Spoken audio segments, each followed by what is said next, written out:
A waterman is like the best in all the sports, from kiting, windsurfing, foiling, stand-upping, surfing, winging, windsurfing, everything. Everything. That's my definition of a waterman.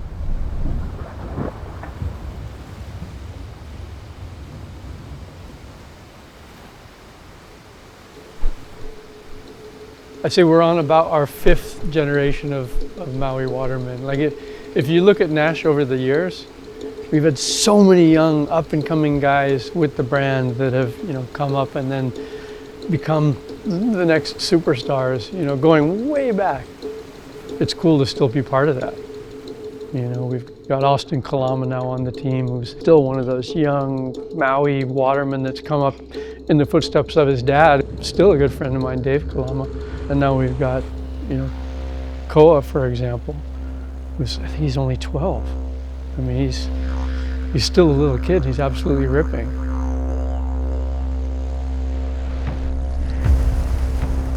Maui, some people call it paradise. We should take advantage of being able to live here and be raised here. I am taking advantage, yeah. Doing the most as I can.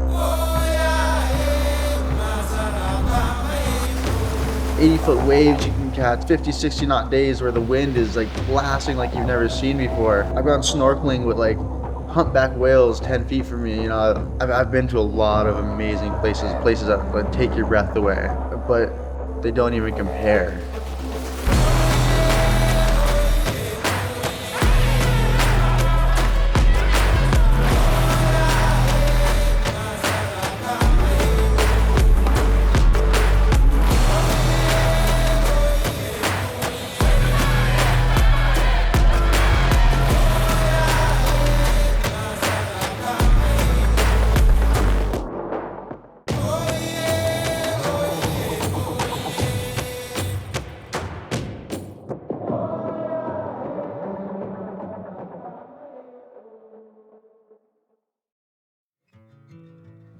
Oh man, what a question.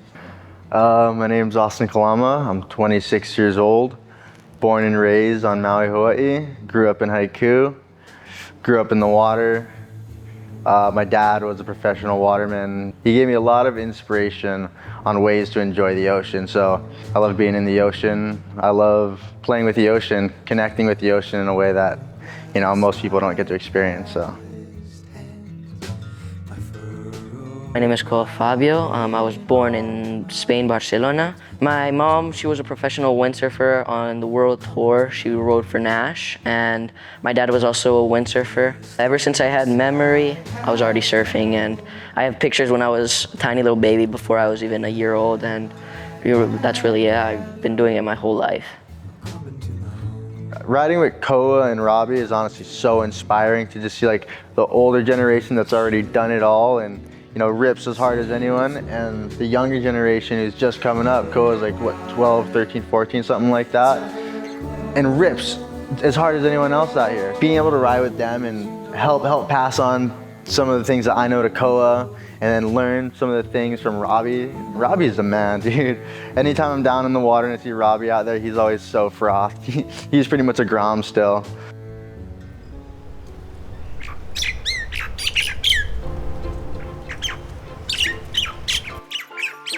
We got some nice conditions. Looks like it's what, 9:30 and there's already some white caps going. So I think by 10 or 11 it should be blasting 20, 25. Did yoga this morning, so I'm feeling extra bendy. See if I can throw some crazy moves, so we'll see. There's no reason why you can't do a backflip. You just gotta get your feet higher, dog. You wanna go up and over. You're spinning your threes too flat. You gotta put a little sauce on those things, dog. I do. When I see the guys doing it, it doesn't look like they're going like this. It looks like they're just freaking like, ugh. Yeah, you can't tell what they're doing. They're doing it quick. Yeah, new gear. Look at that. It's not all fucked up. I'm gonna try, what's that trick called? Rad 7. I'm gonna try a Rad 7. I've never tried it before, but I'm gonna try it.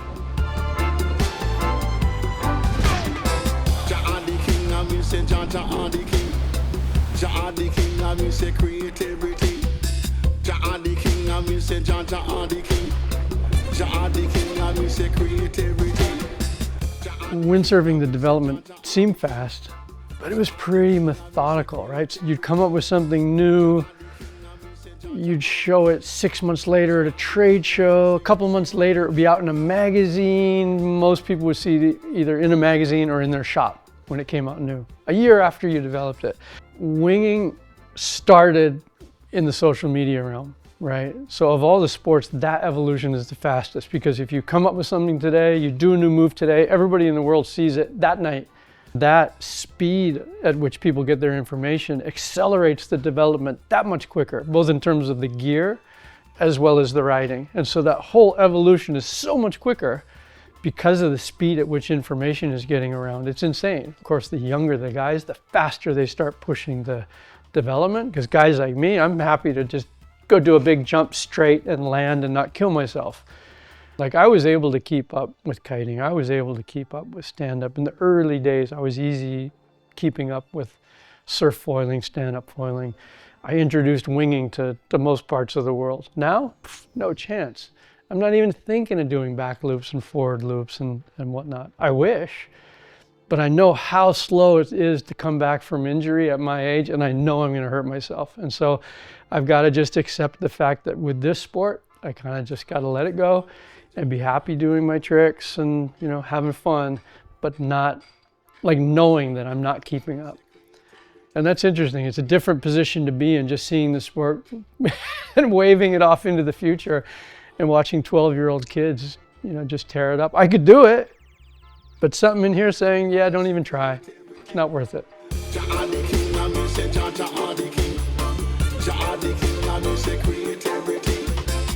Being in Maui definitely inspires me more than anything else. Just the level of talent out here and just the accessibility to the conditions that can really push your riding, whether it's bigger surf, stronger wind, just gnarlier conditions. Maui has all of that every day. You know, we're pretty lucky, and just that alone inspires me to be like, all right, this is where it's at. This is where people want to be.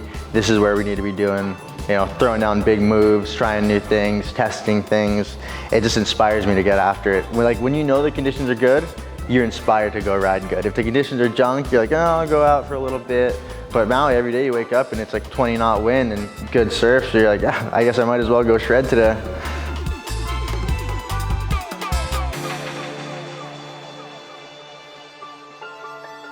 My mom and dad, they've always helped me and they've taken me everywhere, you know. I've gone on surf trips with my dad. With my mom, she takes me all over the island, you know. Like when I first wanted to wing, I asked them and they helped me and supported me. Windsurfing, stand-upping, everything, but then also helped me with my career, well, my wanted career. My goals in the future is to become the world's best waterman. And that's my main goal. That's what I want to be when I'm older, and I train as hard as I can to make that possible. So that's my goal for in the future. Yeah, to become the best waterman.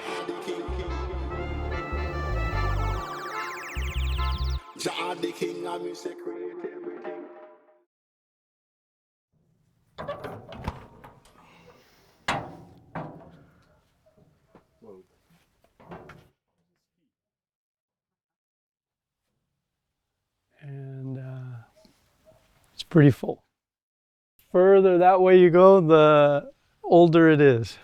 So like the Pan Am race boards are on the bottom in the front, and then they kind of go up from there into like speed boards, original slalom boards, like from the 70s, and then through the 80s, all my windsurf boards that I had through the sort of PWA days, 83, 84, 85, 86, 87, 88, like the real prime peak of the sport of windsurfing. And then pretty much every kite board going back to 1999. So like this would be, we're gonna move this one. That's a global, right? This is an original global. But like this guy here was in the very first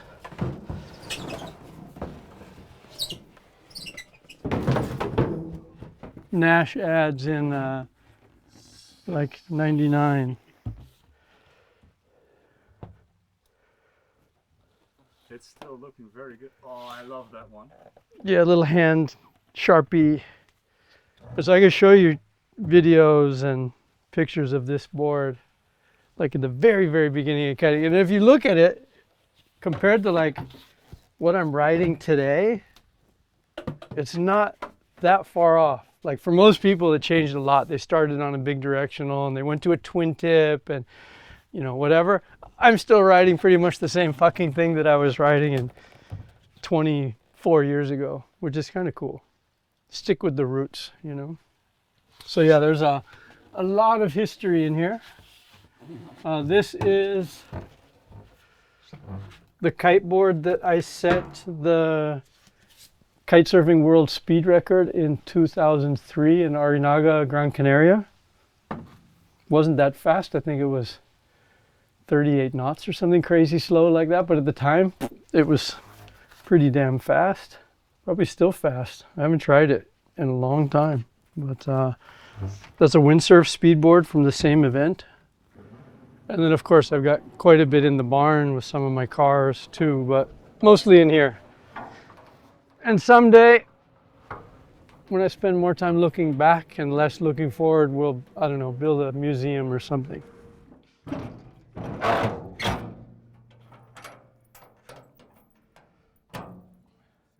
My thing along the way is having passionate guys working at Naish that were always thinking out of the box. You know, kiting was the first, stand-up paddling was next, foiling, winging. We've kind of very often been on the leading edge of new trending sports that came out of here. Selfish fun, that's all it was. It was pure selfish, I'm a kid, I want to go play development and think, okay, how can we improve this? How can we make that better? It takes that young energy to continue to push things, but the rate at which it's evolving now is mind-boggling.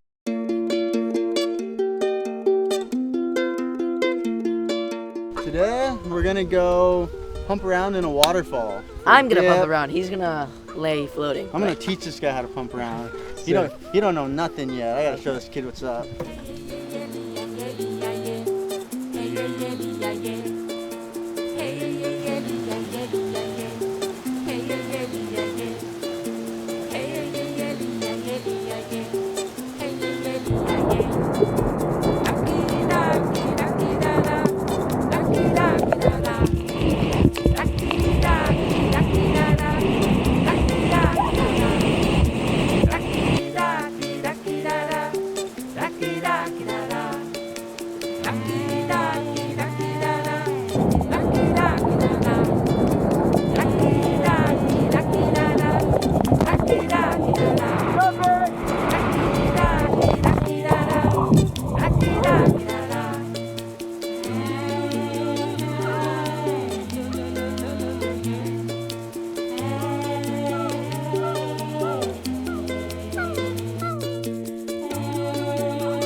Foraging in the jungle. Look at this. Delicious. Why are you actually? What are you doing? Flowers, bro. Can you eat these? We can eat these, bro. Hit a little guava tree right here, a little midday snack. You used to say the Hawaiian could travel 25 miles on a single guava. Lasts them for 2 days. He's a historian. Actually, just made that up, but it could be true. I don't think so. Cocoa. I'm gonna go grab a coconut. I'm gonna climb up there too after. That's it, so it doesn't break. Oh, Dude! What did I say? Okay, wait. Yeah. Lime, buddy. that's gonna make it more sour. Brings out the flavors, brah. You gotta listen. I don't want to listen. Multi-purpose foils. Yeah, that's the purpose of why we started making foils, guys. Yeah. That's the true reason. Tango. Like, we thought that we made foils so we could cut through stuff and like put food there until we realized it's like a plane and it can go underwater. So now we also use it for that. You know? Got all kinds of theories. Now that just tastes like lemon and lime. Lime. Lemon lime coconut, buddy. You know what the doctor said? You know what the doctor said? What? You put the lime in the coconut, you shake it all up, bruh. You know what I mean? Do you not know what I'm talking about? Have you never heard that song? Have you heard that song? Wow. You know, you put the lime in the coconut, you shake it all up. You don't know? Went to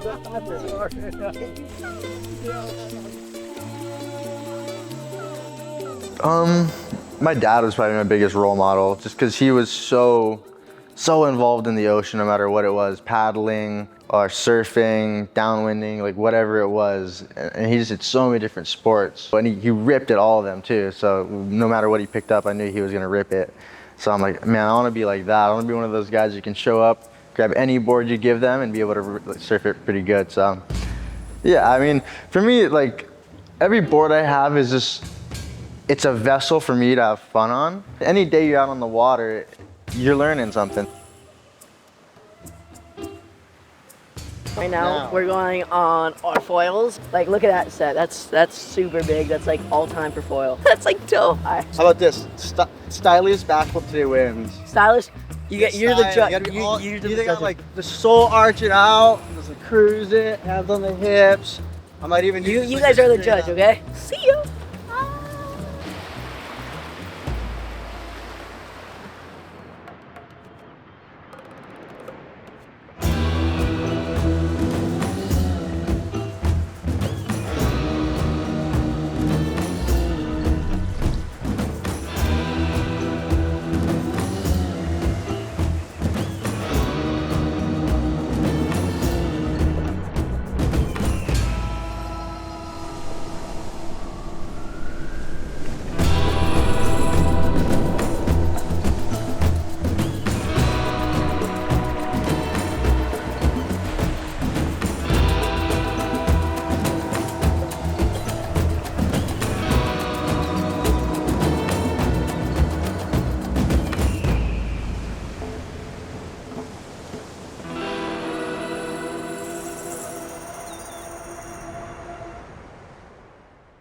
My dad kind of got me on the stand-up paddleboard at first, so I would go with him on weekends and, you know, when he would take me.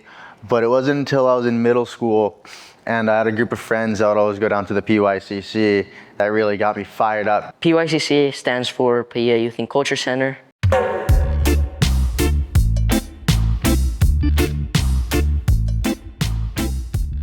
I was down there every single day. And yeah, just getting comfortable and learning how to deal with waves, learning how to deal with situations in the ocean that I might not have ever been put in, and being put in those situations in such a safe environment really gives you that confidence to push yourself a little more, knowing that, you know, you get your friends and other people around to watch you. And, you know, yeah, for a Grom, it was basically the best place you could ever be. With the PYCC, we grabbed a group of kids. We went down to Maliko and we did a 6-miler down to Sugar Cove. All the kids were stoked to be with Robby and Austin, and it was a super fun downwinder, you know? Basically, is you put your back against the wind and then you kind of just catch all the bumps that the wind makes. And Robby, he brought his big truck. All the kids were super stoked. We're waiting for the legend himself, Robby Naish. So he's gonna come on the Downwind. He's gonna show us all how it's done. And I think every kid here is excited to meet him. Oh, look, he's got skulls on it. What? Oh! It's not even a truck. Is the engine like that big? Check it out. Whoa. Look at me compared. What are the spikes for? Just for looks. Yeah. I wonder what these are. It's not really believable. It's just funny. So we're gonna take this opportunity here to tap into this man, yeah? Gain some of his wisdom, because I can only teach you guys so much. Austin too, you know? Yeah. Austin's the son of Dave Kalama. Exactly. You guys are probably a little young to know who he is, but he's pretty much like the original waterman on the North Shore of Maui. The groundswell is going too fast to get it. Being patient is important. It's gonna roll under you, and you're gonna feel your board kind of angle up for a second. And that's how you know it's gonna be steep when it comes under you. So once you feel the nose kind of point up for a second, like really fast strokes up in front, really work on your technique, just boom, boom, boom, hammer out a couple quick ones just to get up to speed to match it. And then you can kind of slow down your strokes a little bit and just try and match the speed of the pump. Keep a steady pace. You don't go to a dead stop waiting for the next one. But save energy so when you get a good bump, you can actually get on it. That's kind of it. It's sort of like just accepting that the ocean is faster than you and you're just trying to keep up. And I've always had a hard time with that. Next person wants a brick wall protection.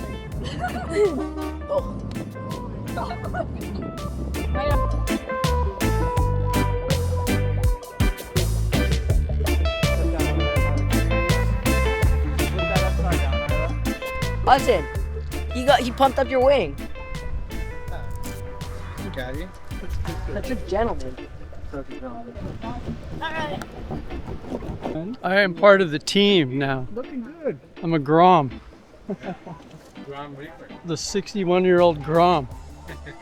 What are the conditions right now? Nuking winds, perfect conditions. We're gonna score.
That was fun. A lot of wind. How did you do? Yeah. Alive. One piece. I got like the best sections every section.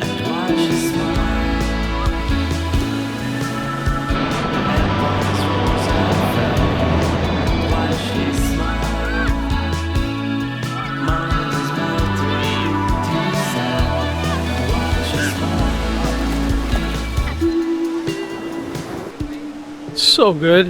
It was awesome. Conditions were perfect. Kids were having a blast. And the wing and the stand-up is awesome. Because you can, keep up with everybody, go around. So I went to the front, went to the back, cruised around, gave some pointers, and they were killing it. So good to have a program like that. Really awesome. PYCC on 3. 1, 2, 3. PYCC!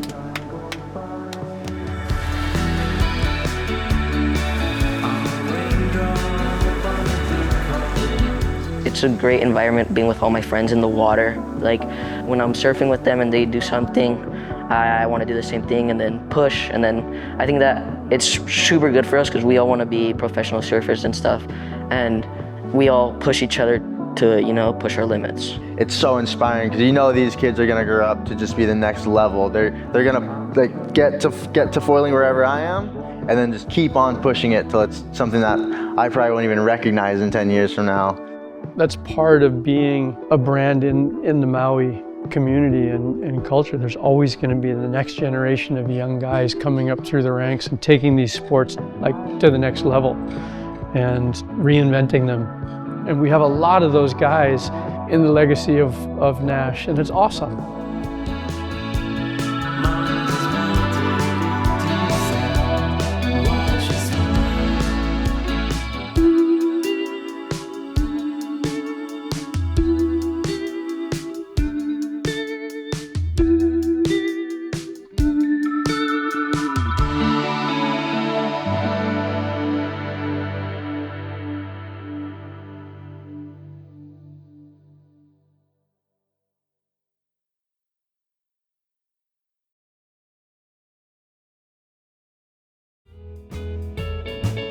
Won't you let me dream that you're mine again for just one dance, to let my blue heart pretend I'm just a fool and I can't get over you. So let me dream, if my dreams can come true. I know you remember what we used to have. You wanna throw that all away. How it makes me feel so sad. Won't you let me dream? For what else can I do? Won't you let me dream? If my dreams can